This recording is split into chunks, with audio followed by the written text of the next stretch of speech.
নমস্কাৰ বন্ধু বান্ধৱীসকল, আজি মই ছাগলী মাংসৰ এটা ডিছ প্ৰস্তুত কৰিবলৈ লৈছোঁ। প্ৰয়োজনীয় সামগ্ৰীসমূহ হৈছে পিঁয়াজ, বিলাহী, শুকান জলকীয়া, ইলাচি, জালুক, দালচেনি আৰু কেইটামান লং। 1 কেজি ছাগলী মাংস আনিছিলোঁ, ধুনীয়াকৈ সেয়া ধুই মেলি ল'লোঁ। এতিয়া তাত মই আদা আৰু নহৰু পেষ্ট অলপ দিম। তাৰপিছত অলপ নিমখ দিম। তাৰপিছত জলকীয়া গুড়ি দিম। তাৰপিছত কাশ্মীৰী মিক্স দিম কালাৰৰ কাৰণে। তাৰপিছত এতিয়া ইয়াত দৈ অলপ দিম। দৈ অলপ দি ধুনীয়াকৈ সানি থ'ম। সানি পেলাই 15 মিনিট ফ্ৰিজত ৰাখি থ'ম। ভালদৰে এইখিনি সনাৰ পাছত 15 মিনিট মছলাখিনি মাংসত ভালকৈ লাগিবৰ কাৰণে ফ্ৰিজত থৈ দিম। বাতিত মই অলপ হালধি, ধনিয়া গুড়ি,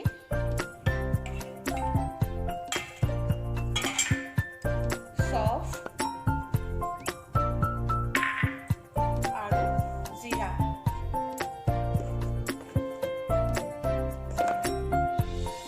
এইখিনি মছলা মই পিছত দিম।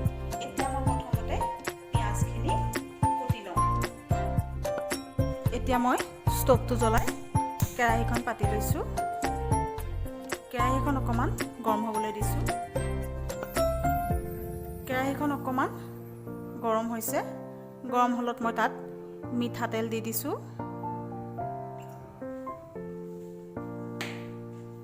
গৰম হৈছে, ইয়াত মই অকণমান চেনি দি দিছোঁ। চেনিখিনি দিয়াৰ পাছত মই অকণমান লৰাই থাকিম, এইখিনি যাতে তলত ধৰি নাযায়।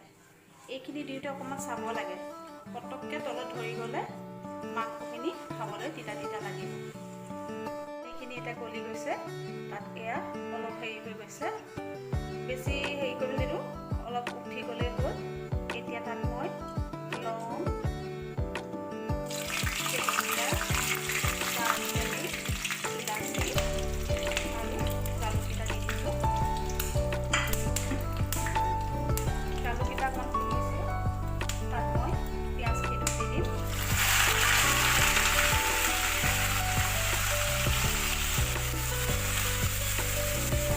পিঁয়াজখিনি অলপ ভাজোঁতে দেৰি লাগিব, কাৰণ এইখিনি পূৰা হেৰি হ'বলৈ অকণমান দেৰি লাগিব, ৰঙাকৈ ভাজিব লাগিব। এতিয়া পিঁয়াজখিনি এয়া 15 মিনিট ভজা হ'ল। ইয়াত মই এতিয়া মাংসখিনি দি দিম।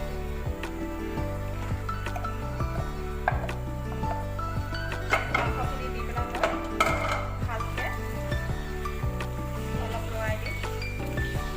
লৰাই অকণমান ঢাকি দিম।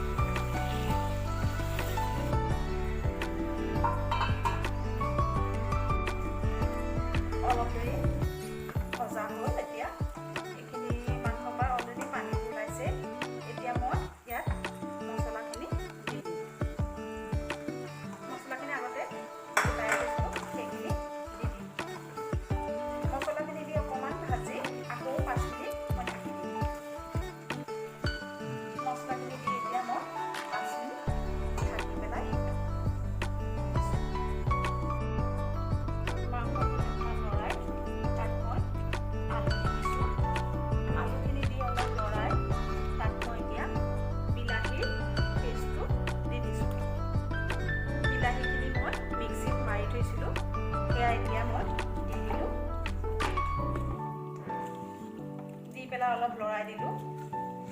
যিহেতু ছাগলী মাংস সিজোতে অলপ দেৰি লাগে, সেইটো কাৰণে মই এয়া প্ৰেছাৰ এটাত ভৰাই 3টা চিটি মাৰি দিম। যিহেতু মই ছাগলী মাংসৰ জোল বনাইছোঁ, তাত মোৰ সেইমতে কাৰণে মই তাত অলপ পানী দি দিছোঁ। পানী দি মই 3টা হুইচেল অহালৈকে সিজাইছোঁ।